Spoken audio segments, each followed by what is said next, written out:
नमस्कार साथियों, आप लोग कैसे हैं? उम्मीद करते हैं आप लोग अच्छे होंगे। तो स्वागत है आपका अपना YouTube channel study with Nalar sir में। तो आज के इस वीडियो में हम बताने जा रहे हैं वन लाइनर का सामान्य अध्ययन, जो कि प्राचीन इतिहास से है। ठीक है, तो प्राचीन इतिहास का जो वन लाइनर सीरीज चला रहा है, ठीक है, तो वन लाइनर सीरीज में जो है ये सीरीज फर्स्ट है। वन लाइनर सीरीज में क्या है, ये सीरीज फर्स्ट है, जो कि किसी भी कॉम्पिटिटिव एग्जाम के लिए काफ़ी महत्वपूर्ण रहेगा। ठीक है, तो आप लोग इस वीडियो को शुरू से लास्ट तक देखते रहिए। तो चलिए स्टार्ट करते हैं क्वेश्चन नंबर फर्स्ट से। पहला क्वेश्चन में कह रहा है, ध्यान देंगे, पहला क्वेश्चन में कह रहा है सिंधु घाटी सभ्यता के शहरों की गलियां थी। तो सिंधु घाटी की सभ्यता के शहरों की जो गलियां थी वो कैसी थी? तो इसका जो उत्तर है वह चौड़ी एवं सीधी थी। आप लोग इसको देखेंगे। ठीक है, सिंधु घाटी सभ्यता के शहरों की गलियां जो थी वह चौड़ी और सीधी थी। इसकी कुछ व्याख्या हम देख लेते हैं। कह रहा है कि सिंधु घाटी सभ्यता के शहरों की गलियां जो है वह चौड़ी और सीधी थी। आप लोग पॉइंट नंबर 1 में लिखेंगे, वे एक ग्रिड पैटर्न का पालन करती थी। कैसा पैटर्न का? तो ग्रिड पैटर्न का। इसको भी आप लोग याद रखेंगे कि सिंधु घाटी सभ्यता के शहरों की जो गलियां थी वो चौड़ी और सीधी थी, और वो किस पैटर्न को फॉलो कर रही थी? तो ग्रिड पैटर्न की। ठीक है, जो एक सुव्यवस्थित शहरी योजना को संकेत करते हैं। तो काफ़ी इंपॉर्टेंट है। चलिए अगला 2 नंबर क्वेश्चन में कह रहा है हड़प्पा और मोहनजोदड़ो के खंडहर किस नदी के तट पर पाए जाते हैं? तो इसका जो सही उत्तर हो जाएगा, इसका सही उत्तर है वो है रावी और सिंधु नदी के तट पर पाया गया है।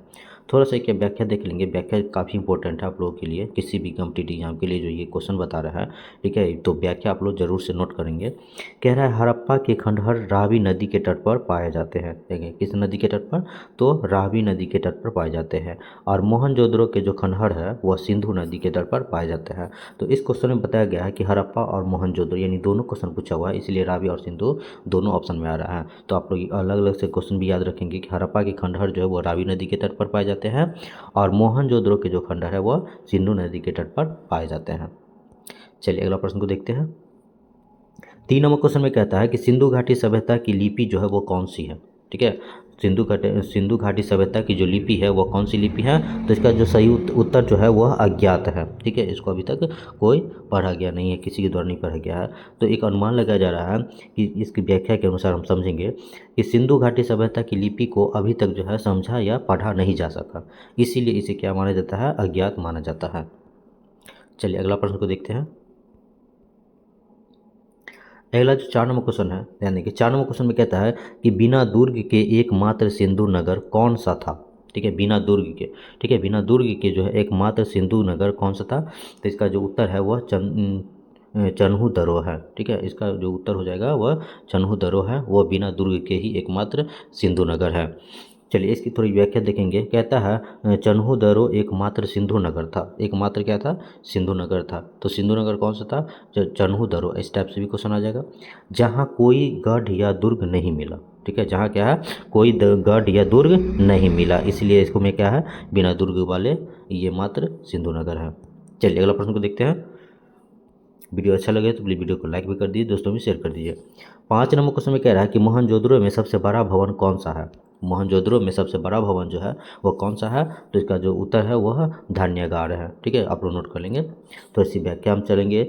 मोहनजोदड़ो में पाया गया कि सबसे बड़ा भवन जो है एक विशाल धान्यागार है, जो कि अनाज भंडार गृह था। ठीक है, जिसको हम विशाल धान्यागार, धान्यागार का मतलब होता है कि अनाज भंडार गृह। ठीक है, जिसमें अनाज वगैरह रखा जाता है।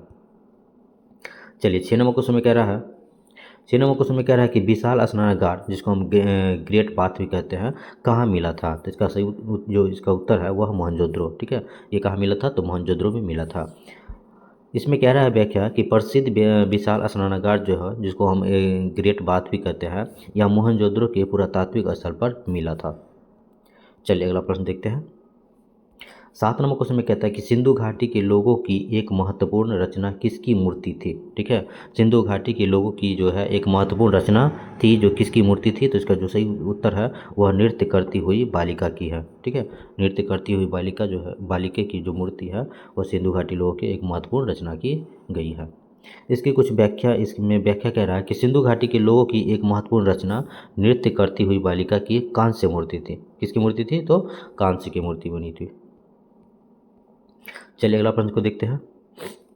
अगला 8 नंबर क्वेश्चन में कहता है कि देवी माता की पूजा संबंधित थी, देवी माता की पूजा संबंधित थी किससे? तो इसका उत्तर हो जाएगा सिंधु घाटी सभ्यता के साथ।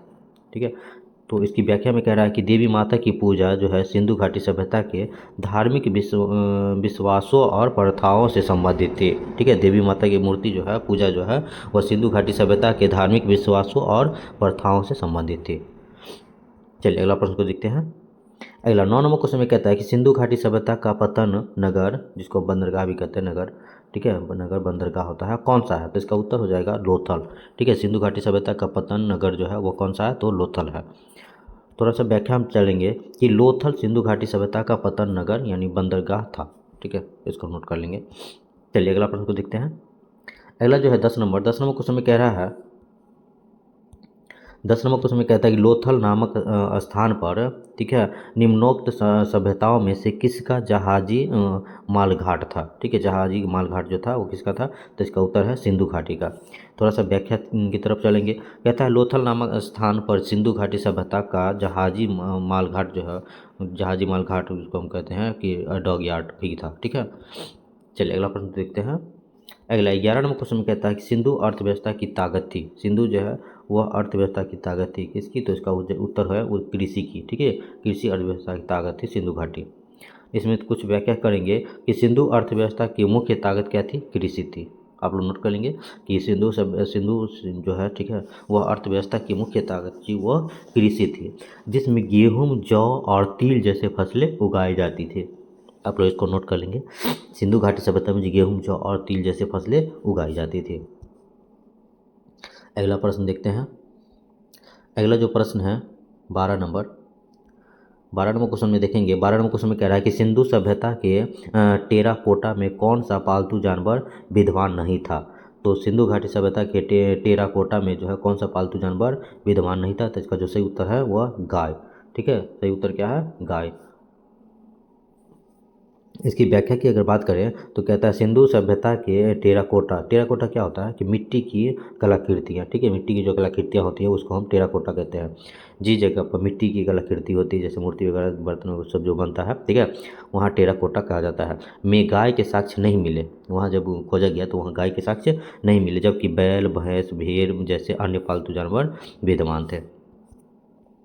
अगला प्रश्न हम देखेंगे 13 नंबर क्वेश्चन में कहता है कि देवी माता की पूजा संबंधित थी। तो अभी मैंने बताया, इससे पहले कुछ क्वेश्चन में था, तो इसका उत्तर जो है वह सिंधु घाटी सभ्यता के साथ संबंधित थी, देवी माता मूर्ति पूजा। ठीक है, इसकी व्याख्या की अगर तरफ चले तो देवी माता की पूजा सिंधु घाटी सभ्यता के संबंधित था।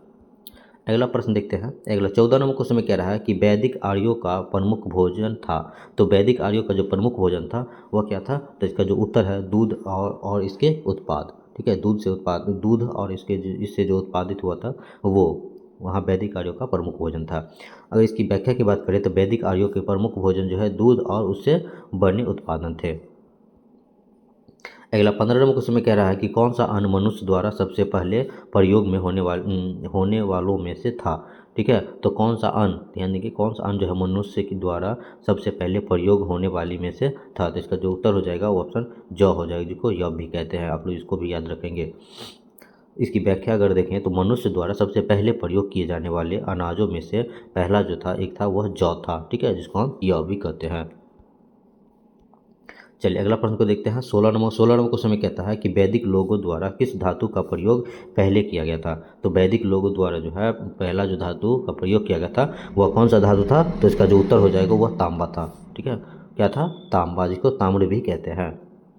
इसकी व्याख्या की अगर तरफ चले तो वैदिक लोगों द्वारा सबसे पहले तांबा यानी ताम्र जो है वह धातु का प्रयोग किया गया था। अगला प्रश्न देखते हैं। 17 नंबर क्वेश्चन में कहता है वेद शब्द का अर्थ होता है, वेद शब्द का अर्थ क्या होता है? ज्ञान। ठीक है, इसका उत्तर क्या है? ज्ञान। इसकी व्याख्या में है वेद शब्द का शाब्दिक अर्थ होता है ज्ञान या जानना भी होता है। अगला प्रश्न देखते हैं। अगला 18 नंबर क्वेश्चन में कहता है आर्य एवं आर्य पूर्वी के साथ अपने संघर्षों में सफल रहे, क्योंकि इसका उत्तर हो जाएगा क्योंकि उन्होंने घोड़ों द्वारा चलाए जा रहे थे रथों का प्रयोग किया था। ठीक है, इसकी व्याख्या की तरफ चले तो आर्य अपने संघर्षों में सफल रहे क्योंकि जो है उन्होंने घोड़ा द्वारा चलाए जाने वाले रथों का प्रभावी ढंग से प्रयोग किया था, इसीलिए। चलिए अगला प्रश्न, इसका जो अगला प्रश्न देखते हैं। 19 नंबर क्वेश्चन में कहता है आरंभिक वैदिक काल में पूर्व व्यवस्था आधारित थी, तो किसकी, तो इसका उत्तर हो जाएगा व्यवसाय पर। ठीक है, आरंभिक वैदिक काल में पूर्व व्यवस्था आधारित थी व्यापार पर। तो इसकी व्याख्या की तरफ अगर चले तो प्रारंभिक वैदिक काल में वर्ण व्यवस्था जन्म के बजाय व्यवसाय या कर्म पर आधारित थी। ठीक है, जब जन्म हो रहा था तो क्या है कि वर्ण व्यवस्था जन्म के जो है बजाय उसमें व्यापार या कर्म पर आधारित कर दी गई थी। अगला 20 नंबर क्वेश्चन में कहता है कि आर्यों को एक जाति कहने वाला पहला यूरोपियन कौन था। आर्यों को जो है एक जाति कहने वाला पहला यूरोपियन जो था वो कौन था, तो इसका जो उत्तर है वो मैक्स मूलर। ठीक है, मैक्स मूलर कहाँ के थे, तो यूरोप के। इसकी तो कुछ व्याख्या अगर करें तो मैक्स मूलर वह पहला यूरोपीय विद्वान था। ठीक है, मैक्स मूलर कहते हैं यूरोप के विद्वान थे और पहला विद्वान थे। ठीक है, जिसने आर्यों को एक विशिष्ट जाति के रूप में संदर्भित किया, विशिष्ट जातियों के रूप में क्या किया, संदर्भित किया। चलिए 21 नंबर क्वेश्चन में कह रहा है कि आर्य जनजातियों की प्राचीनतम बस्ती कहाँ है। आर्यन जनजातियों की जो प्राचीनतम बस्ती है वह कहाँ है, तो इसका उत्तर है सप्त सिंधु में। ठीक है, कहाँ है, तो सप्त सिंधु। इसकी व्याख्या की अगर बात करें तो आर्य जनजातियों की प्राचीनतम बस्ती जो है सप्त सिंधु क्षेत्र, जैसे कि 7 नदियों का क्षेत्र में होता है, में स्थित थी। ठीक है, इसीलिए इसको हम सप्त सिंधु भी कहते हैं। चलिए अगला प्रश्न को देखते हैं। अगला 22 नंबर क्वेश्चन में कह रहा है कि कौन सी जनजाति जो है कौन सी जनजाति सभा सामान्य रूप से जनजातीय सरदार, जिसको हम मुखिया भी कहते हैं, सरदार का मतलब होता है मुखिया, के चुनाव में शामिल हुई होती थी, तो इसका उत्तर हो जाएगा समिति और सभा में।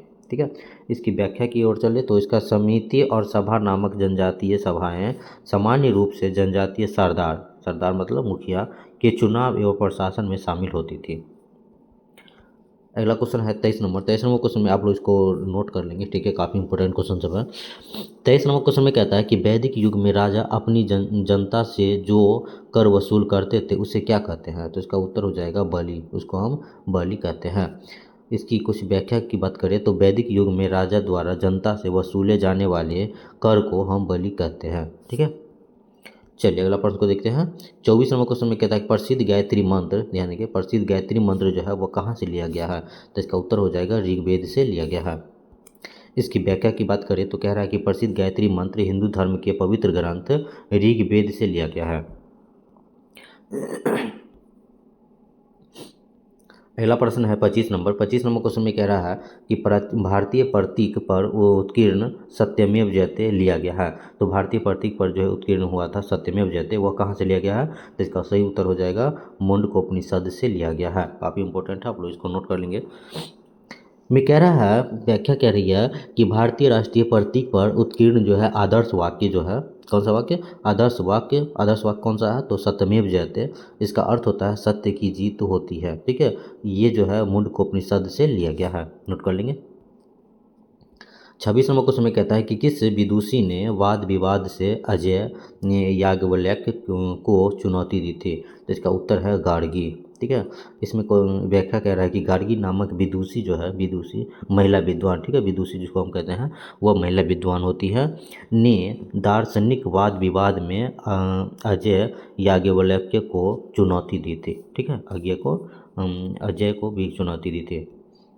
अगला 27 नंबर क्वेश्चन में कहता है गौतम बुद्ध का जन्म स्थान था, गौतम बुद्ध का जो जन्म स्थान था वो कहाँ था, तो इसका उत्तर है लुम्बिनी। ठीक है, लुम्बिनी जो है गौतम बुद्ध का जन्म स्थान था। चलिए इसकी व्याख्या की अगर बात करें तो गौतम बुद्ध का जन्म स्थान लुम्बिनी थी। ठीक है, जो वर्तमान नेपाल में स्थित है, अभी जो है वह कहाँ स्थित है, तो नेपाल में स्थित है। चलिए अगला प्रश्न देखते हैं। 28 नंबर क्वेश्चन में कहता है कि गौतम बुद्ध का जन्म स्थान किसके द्वारा अंकित किया गया था। गौतम बुद्ध का जो जन्म हुआ था, ठीक है, गौतम बुद्ध का जो जन्म हुआ था उस स्थान का जो अंकित किया था तो किसने किया था, इसका सही उत्तर हो जाएगा अशोक मौर्य का, ठीक है, रुक्मिणीदेवी स्तंभ के द्वारा किया गया था। चलिए कि व्याख्या की बात करें तो गौतम बुद्ध का जन्म स्थान जो है सम्राट अशोक मौर्य के रुक्मिणीदेवी स्तंभ शिलालेख द्वारा अंकित किया जाता है।